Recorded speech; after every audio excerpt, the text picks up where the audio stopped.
Sup everybody, this is Karak with ACG, and it's my continuing mission to bring you reviews that aren't just a few minutes long or filled with sponsored bullcrap. All the information, all the time. Today's title is the backyard power tool plus heavy assault rifle love child known as Gears of War 4. Because heroism on the planet of Sarah is hereditary, you end up joining JD Phoenix, son of Dom, as he comes up against a new enemy, the Swarm, which are a little bit like the Locust from the original Gears of War after some 13-year-old ended up going crazy with a bedazzler. So let's see how JD does going toe-to-toe with the world's newest and meanest looking bad guys, shall we? And as always, if you like the video, maybe subscribe. So here's my review for Gears of War 4. Guns that shoot saw blades because chainsaws and rifles just aren't enough. Gears of War the next generation, and never checking to see if a door is unlocked before kicking it in.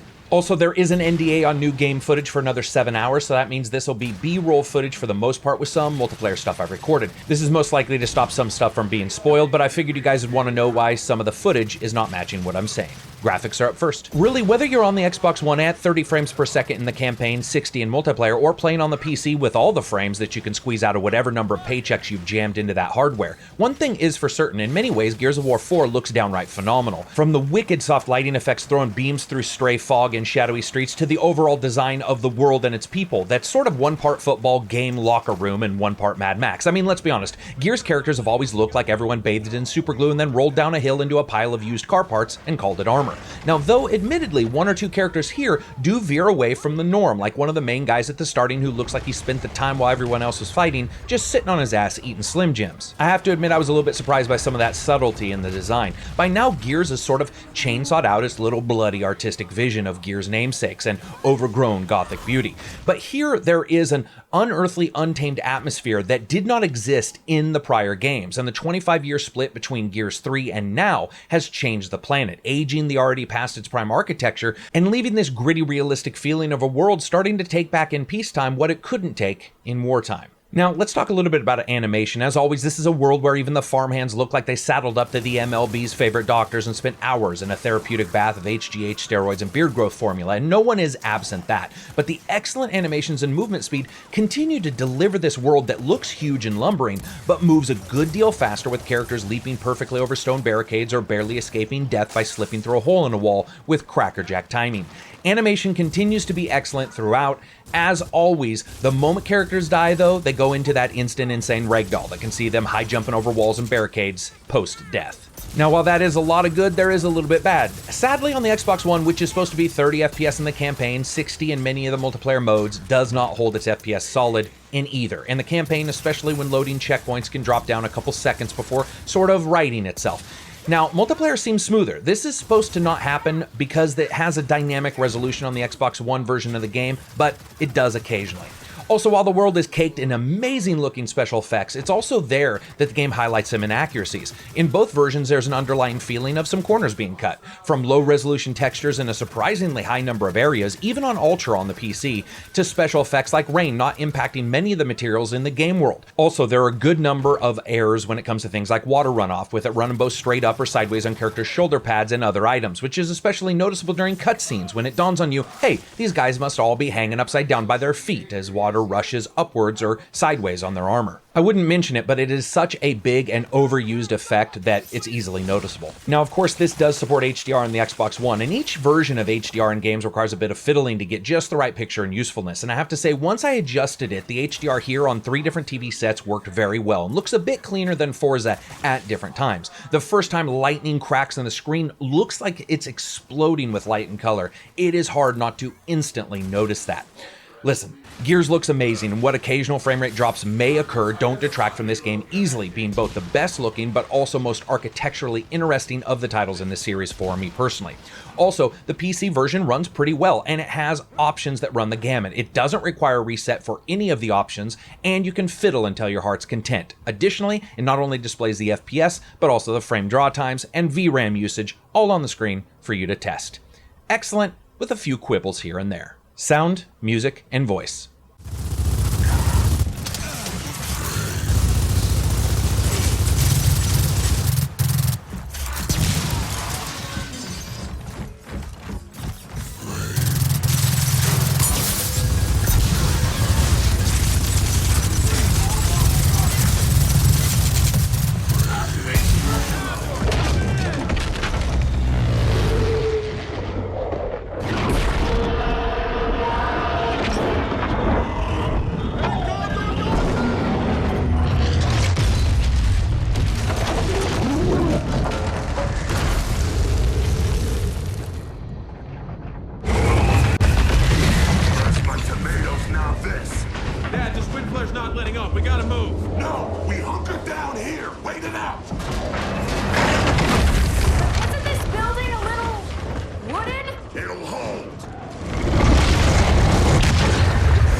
And of course, sound is up first. You know, it's rare that you find such a thick tapestry of sounds in a game, but Gears 4 has to be the closest to a masterwork in some of the sounds, both environmental and directed, that I've experienced in a long time. Weapons ratchet steel against steel as multiple distinct sounds layer across one another for each weapon's fire modes. Each layer is distinct, some short and brash, with a dynamic complexity to them that most games never achieve, while their mid-range is thick and filled with the main gun sound and a good deal of texture and frequency, while the tailing and longer in sounds rattle off, giving you that distinct impression that while these guns are big and amazing and loud, they also have all the tolerances of an AK-47, ignoring precision for putting large fist-sized globs of steel downrange. Even with 4 Gears all side by side shooting the Legacy Lancers, there's a dynamic range to the shots that is never really ear-numbing. This matters when you're ending enemies' lives with the quickness, and you can literally tell who is where by the gun that they're using and where they're using it on the level. Environmentally, the heavy use of surround refraction, reflection, echo, and reverb means that entering the portcullis of the world's most modern gate system and laying down a suppressing fire while doing so will tonally change in accordance with that tighter space, and you can really literally feel the claustrophobic feeling creep up around you. Excellent sound work, though there are a couple copy and pastes here and there.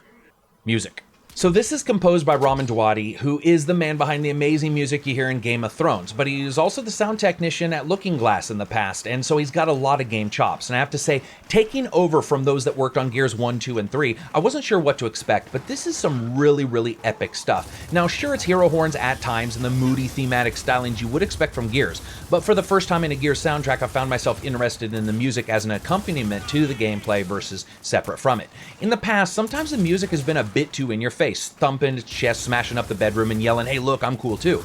Here it's a tiny bit more subdued, a bit more subtle, but also far more layered, even when he's using something as normal as a driving percussion to get you to know that this moment is awesome, so please pay attention. There's an undercurrent of theme here that I didn't find in the past titles' music. I really enjoyed it, but I could see some people finding it a little bit too subdued. Voice. So without spoiling anything, I have to say it's absolutely amazing voice work. I may have some issues with the story as it goes, but the delivery by folks like McIntyre, Laura Bailey, Jimmy Smits, and others are excellent. It's really good voice acting through and through, without any of the pitfalls, poor delivery, or stilted production that is seen in some other games, even AAA titles. Campy at times? Oh sure, but this is a game where characters named after machine parts go into war with chainsaws rivet bolted to guns. It's not subtle. Gameplay. So the story goes something like this. 25 years has passed since the time of Dom and the others, and while the planet may not know outright war right now, humanity split by 2 opposing forces. The new COG with their overbearing but safe and protective cities, keeping humanity sheltered and controlled, and the outsiders, men and women who, well, they pretty much like to live outside. The story picks up rather suddenly as you're sort of introduced to JD and his team of rebels, and you work through a number of locations and flashbacks that do a good job to get you into the newness of the gameplay offering, such as the ability to fabricate items during defensive actions, and of course the old standby activities, such as chainsawing someone to death like the world's largest ham sandwich.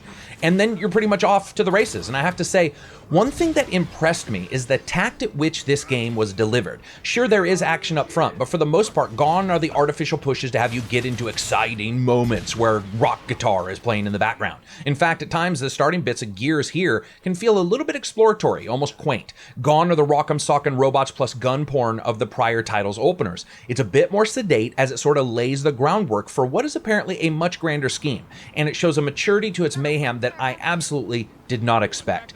Small skirmishes prime you for larger battles as you sort of uncover the ever-widening story. And not only do I think that tempered pace is wise, I think that across the 8+ hours of the campaign, I felt that this was one of the better paced titles, not only in this series, but in a game for a while here. It just felt right, even if there were some missteps later. I love that it felt comfortable in its own strengths. And seriously, strengths this has. From the expertly designed battles in the campaign to the AI that ramps up beginning with Joey from Friends and ending somewhere around that computer from War Games. Also, there have been some more subtle changes to the AI that I noticed. The first time I was down but not out in multiplayer, the AI didn't ignore me like it had in prior titles, but came over and checked if I was breathing and then promptly stopped me from doing so every goddamn time.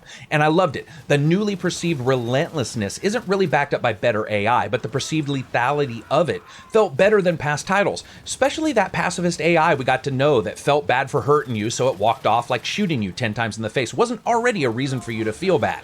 Now, you guys know I check AI on all difficulties to verify the curve and what it offers to folks who may have just bought their first console yesterday and rarely experienced games, all the way to old fans who know how much of a host advantage there is depending on the time of day. Now, unfortunately, we still have bad mother AI here, which picks one favorite kid to dote on and ignores the rest, showering you with grenade hugs and razor blade kisses while the rest of your group plays the world's saddest game of let's act out so mommy notices us. Now, higher AI levels do alleviate this a bit more, but that's most likely because they're just faster at killing you. With that being said, it works well in most occasions from the campaign down to the versus multiplayer. It can both protect and go aggressive with ease. I didn't find it better, I just found it subtly changed and in a good way.